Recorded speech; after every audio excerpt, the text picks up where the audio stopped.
Amad Diallo and captain Bruno Fernandes were indeed the game changers as Manchester United came from behind to beat Sheffield United and keep their hopes of a top four on track. Welcome again. It's the match reaction of ours again, hard-earned victory over the rock bottom Sheffield United. And wow, Bruno again proves that indeed hard work pays. Wasn't he again the most hard-working player on the pitch? How many lungs does Bruno have? Honestly, we can call out Bruno for a lot of things at times that go wrong, but he is an important player for Manchester United. Most importantly for me, because he dies a little. He works hard for the team. That's very important. But let's get proper into the official match reaction for this game. Well, it wasn't the most convincing of victories. We honestly would have loved to win it easier, more easier than this. But Bruno Fernandes, for me, I think this is one of his best games in the United jersey. I think he was motivated. He was putting every foot right, scoring and assisting for fun. You saw that even when we were leading 4-2, he still wanted more. He was pushing for more. He was in the mood, and I thought that was great to see. Let's get proper into the players. Now, Amad Diallo, and I have started from the back with the substitute Amad Diallo, who many a time has not been getting opportunities. But honestly, his performance today, his cameo, for me, after Bruno, he's probably our second best player, yet he came off the bench. He changed the tempo of the game. He was playing along, carrying the ball, bringing his teammates along. He, for me, is the reason why we believed and came back in the second stanza a whole different lot. So for me, Amad, and I like the partnership between him and Bruno. You can see that skill boosts skill. You can see that he does things naturally. You can see that he's more involved in things than Anthony tries to be. For the most part of the game, Anthony was started. He was playing negative passes. He was always playing back, always passing back. He has lost the confidence to take on defenses. Whenever he gets the ball, he's thinking negative. Alejandro Garnacho on the other side has got the boldness to take on people. Even if he will keep losing the ball, at least he keeps doing it again and again until it eventually works. Now, he can improve with his decision making.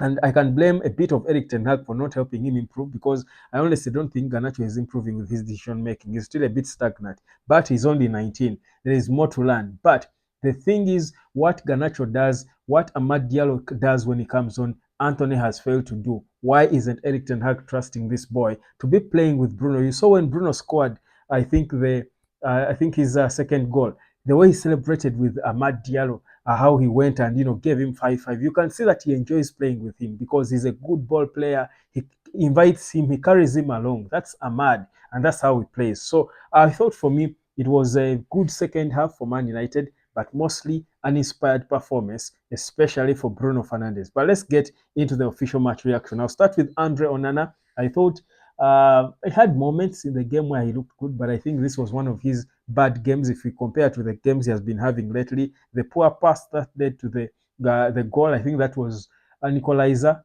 I think it was the second goal for Sheffield United. Again, I keep talking about those passes and how risky they are. He gets overly confident at times in his ball passing abilities, and it carries him away, and is always susceptible to errors. And again, in the Premier League, one error like that will get you punished. So I'll give Andre Onana 5 out of 10 because he won the game. 2. On the right back, Diogo Dalot, not his best of games. There is a moment he could have scored a goal. I thought actually the ball was going. I was waiting to see the ball at the back of the net. I don't know how it somehow got lost in his feet and ended up with the goalkeeper. I will also give him a 5 out of 10. I think Diogo Dalot, not the best of games for him. I'll give him a 5. Then going to the back line, Casemiro was up and down, had moments. I would give Casemiro like 6.5. I thought he tried, was better. I think in this game, tried to be more calmer, organizing and fighting for balls and stuff. He was one of our better players, honestly. And never mind the goals we conceded. Those are not exactly for me about him. He had moments where he had to be slow for his age. He has to be slow in certain moments. But I thought by and large, it was a good performance, knowing that this wasn't his natural position. So I'll give him a 6.5. Harry Maguire, he scored, but Maguire has proven that he's extremely determined to fight for the Man United badge. I love that about Harry. I love it about him. The guy is a giant, so tall. How he brought himself down to head that ball in the back of the net is something you can't really, undermine. So I'll give Harry Maguire a 7 out of 10. I think he performed slightly better than Casemiro. On the left, Wan-Bissaka, he was getting the ball more from Anthony than and trying to go forward more than Anthony, who is supposed to be the one taking us forward from that wing. So I think for me, I would give Bissaka a 5.5 out of 10 or 6 out of 10. He was there. He was there. Nothing really impeccable that he did. Then in the middle, Kobe Maino. What a baller, this young lad. What a baller. Assisted for the first time in the Premier League. He was 100% with his dribbles. I think he won 9 tackles he won. He had beautiful stats, Kobe. Again, another impressive performance from this young lad, Kobe. What a gem. I'll give him a 7 out of 10, one of our top performers.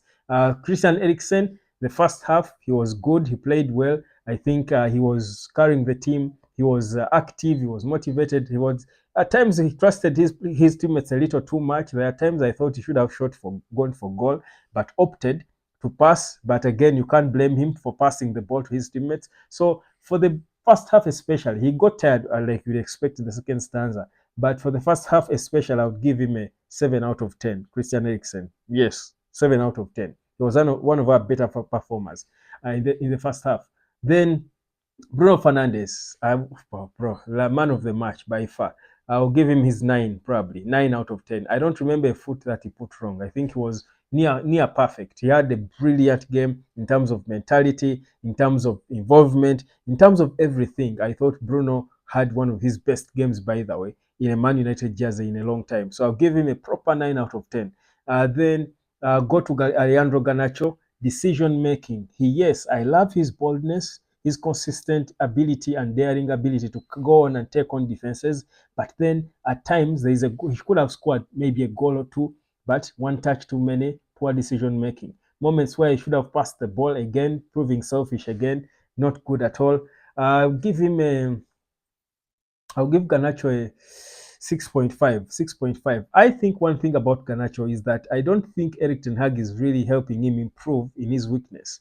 And yes, people might not want to say it, but Erik ten Hag does not exactly improve individuals because Garnacho has consistently been doing the same mistakes, like doing the same things for a long time. Not that they are bad. He's at a good level, but he can get to a better level. I think Garnacho is one of those players who are so close to being world class, but he's not improving in certain small, minute things that I think for me are to do with the manager. But of course, they also come with age, with maturity. But I also partly blame the coaches. They should help him improve with his decision making, especially when he takes on people. What he does usually at times is not exactly always the best option.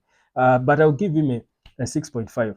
Then up top, Højlund, again, being involved, you saw that he had the urge he wanted. He was throwing in balls, which is not good for a number 9 to be throwing the balls, to be having the throw-ins. But it shows you certain players did not have the urgency. But he scored his goal. It's been rare, and you saw him celebrating with Bruno Fernandes, who was in the mood. That if Bruno Fernandes keeps putting himself in those number 10 positions more and putting his head up to pass the ball to Højlund, more of those goals will be scored, because we know that if Højlund is not caught in trying to help the team track back and all, he will be in the right position at the right time. So I'll give Højlund a 6 out of 10 or 6.5 out of 10 too. Then who else?